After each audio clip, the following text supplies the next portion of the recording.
We are joined by our special guest, Senator for the United Australia Party, Ralph Abet. Senator, welcome to my show. Ali, thank you so much. Alexandra Marshall, the greatest Twitterer in the history of Twittering, if that even makes sense. I follow your Twitter. I keep saying it every time I'm on your show. If you're not following Ellie Melly, which is her at username on Twitter, please go ahead and do it. Hours of entertainment. I'm good, thank you. I'm in the Senate right now, on the Senate wing in Parliament House, fighting the good fight for common sense, Ellie. A best intro ever. Look, in a break from tradition, I have gone after a diversity guest, dare we say it, a quota, as the left would go. And the reason is that we have had International Men's Day last week, and there was barely a whisper about it in the press. Now, first and foremost, Senator, you're an Aussie bloke. Now, we all know that we don't need these international days of recognition, but are these things such as International Men's Day important to balance out the social narrative of our society, given the stranglehold that progressive feminists have over us recently? I think it is important, but I'm just going to get serious for a minute. I think masculinity in the West, specifically in the West, is in decline at the moment. I think anyone who looks at it for more than 10 seconds could tell you that. We've got men these days that are being emasculated. Men who don't even know what they are anymore. We've got men that couldn't tell you what a woman is, running the show in the halls of Canberra where I am right now. And that's a very, very big problem. Why is it a big problem? Because men who are not masculine, who have been emasculated, naturally don't stand up to authoritarianism. They don't stand up to tyranny. They don't stand up to protect their families. They don't stand up to protect their nation. They don't stand up to protect their culture. And I think this push to emasculate men, specifically in the West, like I mentioned, it comes from on high. It's not an accident. When you have men that are emasculated, that don't even know which way is up and which way is down anymore, well, guess what? The people that really run the show, the globalists, the men, and it is mostly men, unfortunately, that pull the strings from behind the curtain, from behind the scenes, they have ever increasing levels of control over our society if men won't stand up and push back. So yes, I think days like International Men's Day are important days, and we need to celebrate strong, healthy masculinity. It's not a bad thing to be a masculine male. It is a good thing. Make masculinity great again, is what I say. Well, one thing that I kind of find a little bit sad is that on International Men's Day, I understand they're trying to recognise the tragedy of male suicide, but I feel like these days should be a moment of celebration rather than sadness. Do you think that maybe we should have days that are celebrating all the best parts of men, making men feel better, telling young boys how great it is that they are men, instead of using these events for such sad things? Absolutely, you're completely right. It needs to be a celebration of all things that are good, that are masculine, and there are a lot of things there. But what we also need to do, Ali, is we need to in a way, be proud of masculinity again.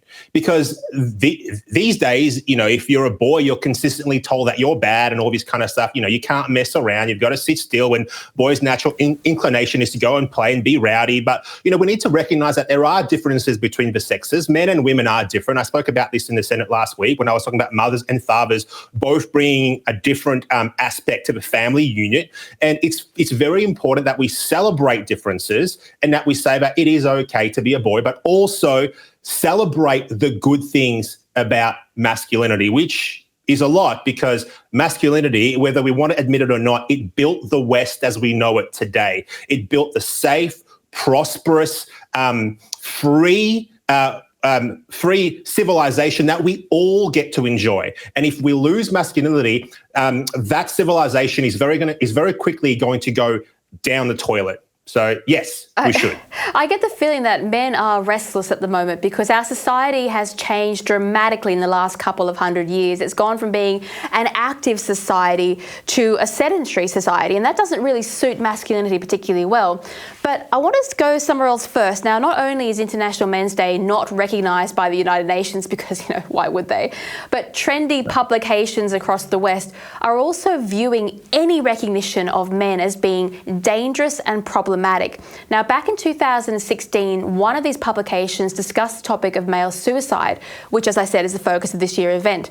But they did so by critiquing an observation that men are more likely than women to tragically die by their own hand. Now, what they said is this, quote, "One of the main reasons that men are more likely to succeed in killing themselves is their choice of more aggressive and immediate, in other words, more masculine methods. While according to the Office of National Statistics, the most common suicide method for women is poisoning, men are more common to go for, other means," end quote. Now, that kind of sentiment suggests that masculinity is the reason that men are dying by their own hand. And they go on to make this explicit by stating, this is what I want you to comment on, "It's not the only way masculinity harms men." Now, by that kind of idea, it seems like they're saying masculinity in and of itself is the reason that men are dangerous and being harmed. Crazy. Now, this goes back to what I was saying this whole time about the people that really run the world wanting to be rid of masculinity. And they'll do anything and everything to make masculinity evil, to make masculinity wrong, to make masculinity something that needs to be frowned upon, because masculinity is the one thing that all tyrants fear. Strong men that want to protect their family, protect their kids, protect their culture, protect their nation, look after their community. That's what they are afraid of. They are afraid of this, hence the push to make masculinity a bad thing, to say that if you're masculine, you're bad, that the reason that, suicides happen and everything else happen is because of masculinity. It is a lie. It is a lie. If men were more masculine, if men were taught from a young age, hey, look, men all have feelings, yes, we get it. But the strength of the man is understanding that you have those feelings, being stoic about it, controlling those feelings, and then getting on with it. That is what it means to be a man. It is not to react to your emotions. It is not to be flippant about how you act. It is to be calculated. It is to be strong. And it is to stand up for the things that are important to you, and those things are your family, your country, your nation, your community, etc. So I think this whole push to emasculate men, to take away masculinity, is what's dangerous. That's what's dangerous. That is when you say to men, you're an emotional being, act out, play out to the things that are on your mind instead of being stoic. That's when you have problems. So what we need, like I said before, is we need more masculinity, not less of it. That's what we need. I want to follow you up on that point a little bit, because I noticed that when I put up a post over the weekend in praise of strong men, that's all I said, that strong men are good, the Conservatives replied in thanks, because they view strong men as being family men, working men, those who serve the nation, and those who are the breadwinners of the family. That's what they perceive as being strong men. But the left universally and immediately translated strong to mean violence, rape, war, abuse, and anything along that line of thinking. It's almost as if left-wing philosophy views male strength as a threat to itself. Now, I can kind of see where they're coming from, because if you look at the male left-wing figures in history, they're all tyrants and dictators and abusers. So perhaps maybe that's where they're coming from. But I did also notice that they've added to the definition of toxic masculinity those who have chauvinism, who have excessive love of patriotism of their country. That's apparently toxic. So is this view that the left have, not just the people in power, but of the actual left-wing voters, that males are bad, is that coming from the culture of left-wing thought where they fear men? Yeah, I think they might be onto something here, because let's break down what leftism really is. Leftism, if you peel back the layers of the onion, so to speak, they are collectivists. That's what they are. They are collectivists at heart. They don't believe to their core in freedoms. Let's put it in simple terms. They believe in big government. They believe in the all-encompassing power of the state. They believe that others should provide for them, others should accommodate them, etc. And because they believe these things, a strong masculine male is naturally the antithesis of that belief. So a strong masculine male is going to want to push back against authoritarianism. He's going to want to push back against an overly big state. He's going to push back against threats to his family, his nation, his country, his community. He's going to stand up for the weaker ones around him. He's going to push back against bullies and tyrants. You know, he's going to fight for what he believes in. He's going to stand up and say, no. That's what he's going to do.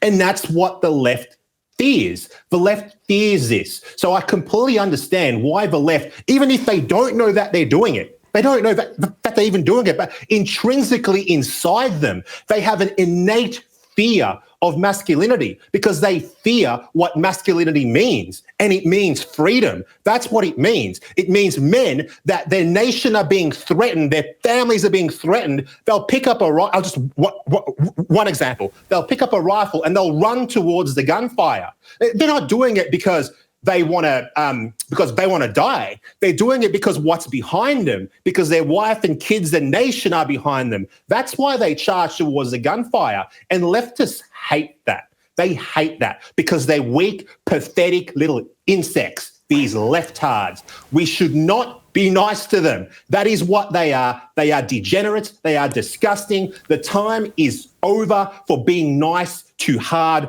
left activist types. Done.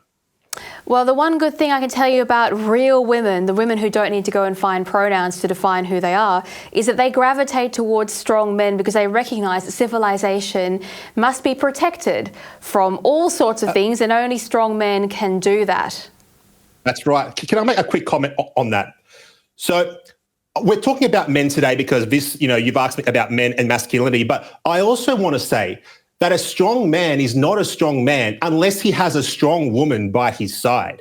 So men don't operate in a vacuum. It's not just one-sided. It is the yin and the yang. You need both. You need a strong woman and a strong man together in a union to have a safe, prosperous, happy society. So I'm sure another time or with someone else, you can talk about women and strong women, and that'll be great. But I just want to point that out before the lefty activists say, oh, you're just talking about men. We're talking about men right now, but do not fret, lefty activists. I also believe in strong, feminine, powerful women as well, as the counterbalance to that strong masculinity. We are talking about men today because a woman has asked you to talk about men on her program, just so the left understand that.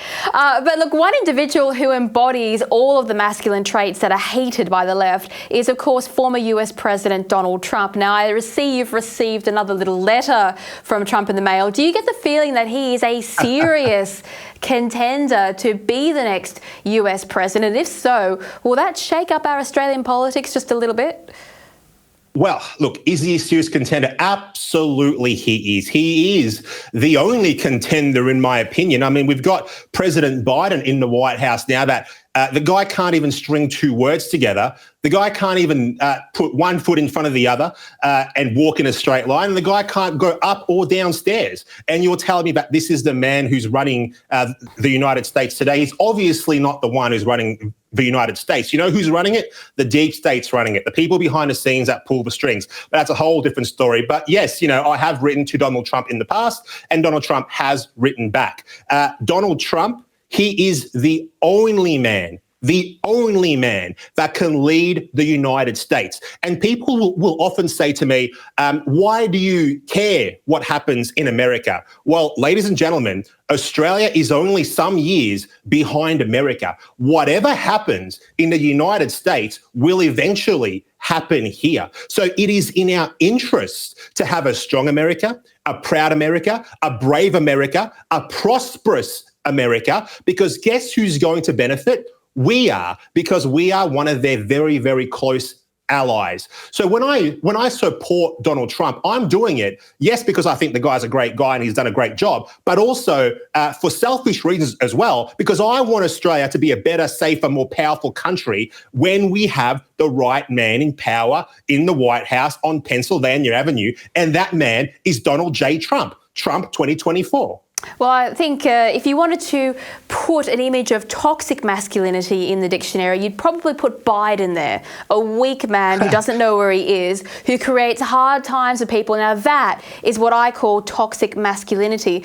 But continuing on the idea of men for today's session, because why not? One bloke who has had enough of the left-wing agenda is Argentina's new anti-socialist president.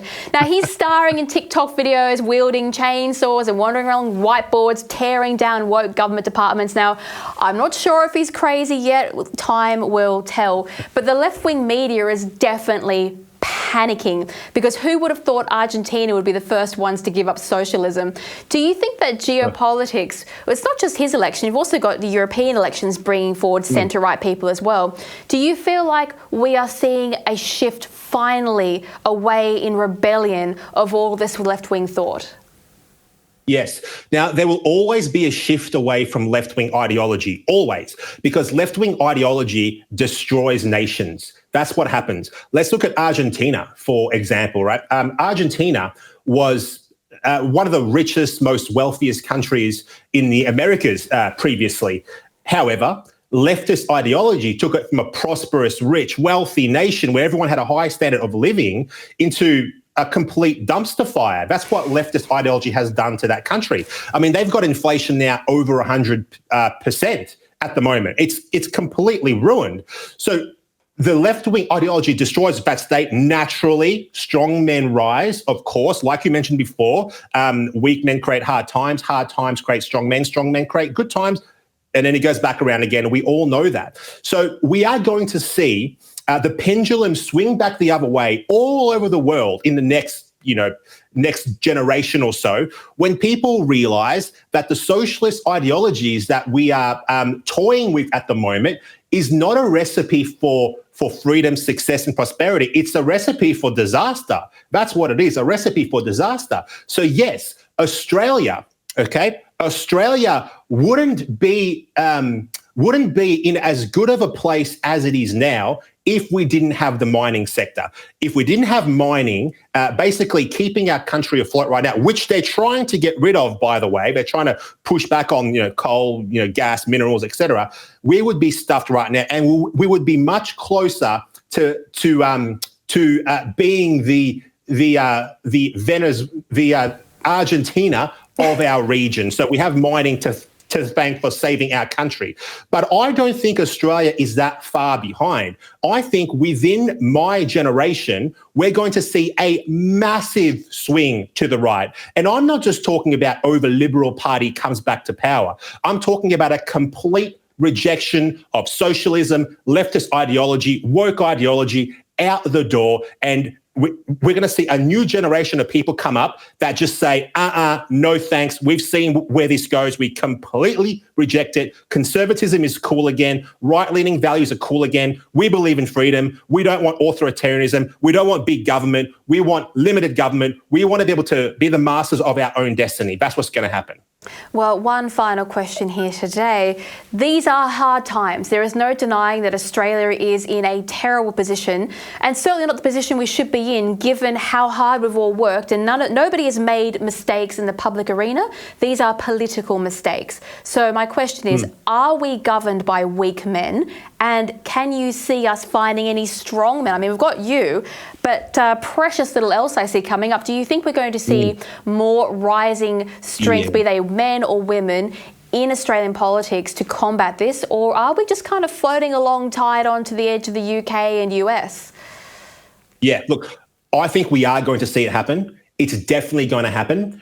I'm going to say I don't think it's going to be me or the current crop of politicians that are there right now. We're going to see an entirely new generation come up and take this country back towards conservative, right-leaning values.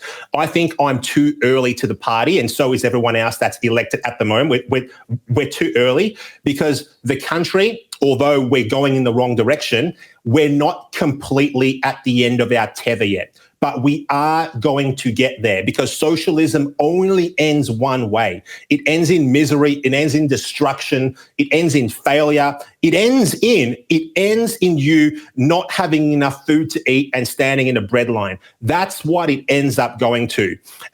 Like I said before, mining is keeping us afloat right now, but these weak men, and they are all weak men that I'm surrounded by, not all, but most are weak men. They are setting the stage now. They are setting the stage now for a very, very bleak future for Australians, a very bleak future. That's what they're doing. There will come a time when leaders will rise and swing that pendulum with force back to the right. It is going to happen. I just don't think it's going to be now, because we're not at that point yet. But I'm just laying the groundwork. I'm putting the foundations down, and the guy or girl who's going to come next is going to take it all the way. We'll see. Oh, well, I don't know. You're young. You could still be there when the restoration of Western civilization in Australia takes place. But look, thank you so much for defending the rights of men and for speaking for them. You're almost alone in this, Babette. That's the sad fact of reality in Australia here today. And look, I hope to catch you again and to talk about mining, because I think that's an important topic that we should touch on if we can for the survival of our civilization. But for now, that's all we have time for. Thank you, Ali. Have a great one. Bye-bye. Love your show. Thank you. And that is all we have time for this week. We will catch you next time.